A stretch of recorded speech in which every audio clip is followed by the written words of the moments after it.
चालन के अलावा कानीमोड़ी भी आज यात्रा का हिस्सा बनेंगी। कल प्रियंका गांधी ने ज्वाइन किया था इस यात्रा को, आज भी इस यात्रा का हिस्सा बनी रहेंगी। कल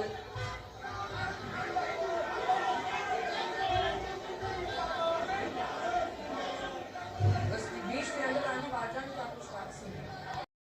आज दूसरे दिन और आज एमके स्टालिन इसमें थोड़ी ही देर में शामिल होंगे। कुछ इस तरह से यहाँ पे तैयारियां यात्रा के स्वागत की हो रही है। लगभग 20 से 25 किलोमीटर का स्ट्रेच है जो कवर होगा। यहाँ जेसीबी के मायने बिहार में आके कुछ और हो जाता है। कुछ इस तरीके से जेसीबी में फूल भर के स्वागत होता है। जेसीबी के जरिए जो नेतागण यहाँ से गुजरेंगे उनका, और एक तरीके से शक्ति प्रदर्शन में हमने देखा कि किस तरह से एक ही गाड़ी में राहुल गांधी के साथ तेजस्वी यादव और दीपंकर भट्टाचार्य, प्रियंका गांधी सब शामिल थे। अब देखना होगा कि उस गाड़ी में जो पावर प्ले है वो किस तरीके से नजर आता है कि एमके स्टालिन साथ में उसी गाड़ी में नजर आते हैं। एक तरीके से एक जुड़ता का संदेश विपक्ष देने की कोशिश में लगा हुआ है। पीछे अगर आप देखें तो आपको यहाँ पे राजद के झंडों के साथ साथ कांग्रेस के झंडे भी नजर आ जाएंगे। एक तरीके से कहीं हरे पोस्टर है राजद के, तो कहीं सफेद पोस्टर में राहुल गांधी है।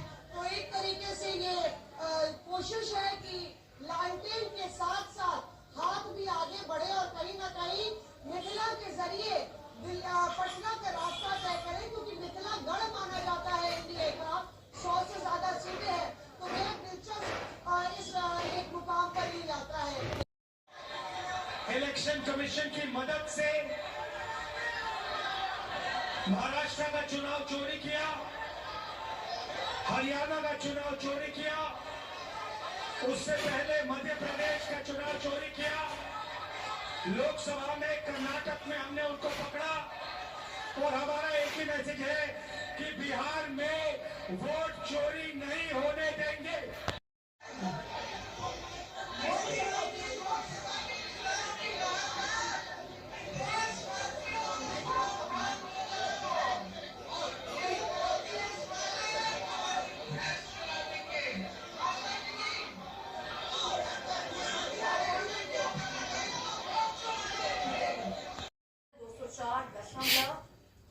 एक मेजर रिकॉर्ड किया गया है जो वार्निंग लेवल से ऊपर है। असल में हरियाणा के हथनीकुंड बैराज से 60,000 क्यूसेक पानी हर घंटे छोड़ा जा रहा है और इस वजह से यमुना का जलस्तर बढ़ने से बाढ़ का खतरा भी बना हुआ है। पानी में बहा, निचले इलाकों को कराया गया खाली। खतरे के निशान के ऊपर ब्यास नदी। जहां सीआरपीएफ के जवानों को बचाने के लिए सेना के जवानों ने जोखिम भरा रेस्क्यू ऑपरेशन चलाया। सीआरपीएफ के ये जवान पठानकोट के पास रावी नदी पर बने माधोपुर हेडवर्क्स बैराज पर तैनात थे। भारी बारिश के बाद अचानक नदी में सैलाब आ गया। बाढ़ के बाद सीआरपीएफ के जवानों ने एक इमारत में शरण ली, लेकिन ये इमारत भी सैलाब की चपेट में आने के बाद गिरने की कगार पर पहुंच गई। ऐसे में आर्मी एविएशन ने रेस्क्यू ऑपरेशन शुरू किया। हेलीकॉप्टर की मदद से फंसे हुए सीआरपीएफ के 22 जवानों को सुरक्षित बाहर निकाला। 2:30 बजे से ही हम लोग ये रेस्क्यू ऑपरेशन पे थे। एसडीआरएफ, एनडीआरएफ, आर्मी सबको हम लोगों ने इन्फॉर्म किया था। लकीली आर्मी के सपोर्ट से हम लोगों को अर्ली मॉर्निंग फर्स्ट नाइट पे हेप्टर रेस्क्यू मिल गया, जिसमें 22 सीआरपीएफ के जवान, 1 डॉग और 3 सिविलियनों को भी हेप्टर रेस्क्यू में हम लोगों ने आर्मी की हेल्प से रेस्क्यू कराया।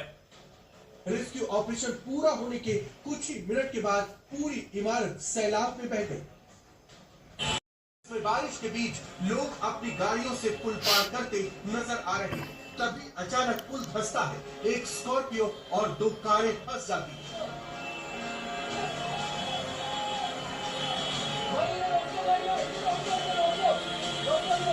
पुल में आए सैलाब की वजह से नदी पर बने ब्रिज को काफी नुकसान पहुंचा है। पुल का एक हिस्सा अचानक से धंस गया, जिसकी वजह से कई गाड़ियां उसमें फंस गई।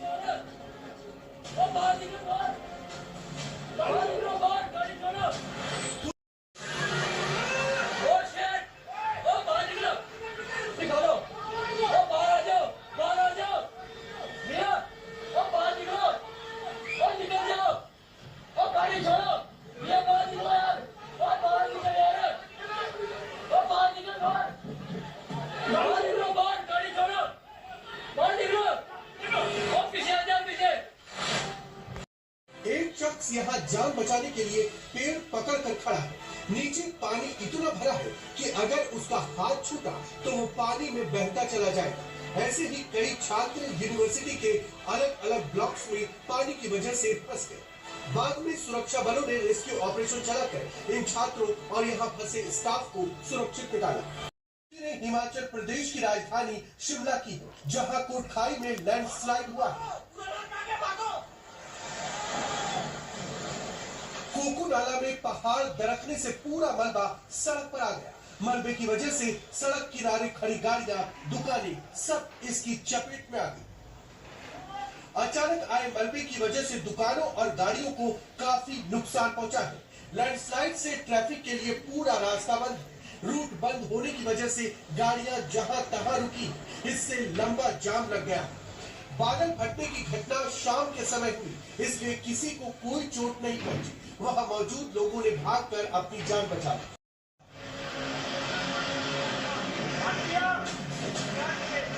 हेलीकॉप्टर के जरिए रेस्क्यू।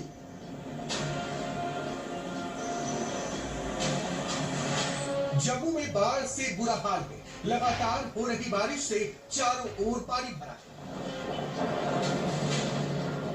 खेत, खलिहान, मकान, दुकान सब पानी में डूबे नजर आ रहे हैं।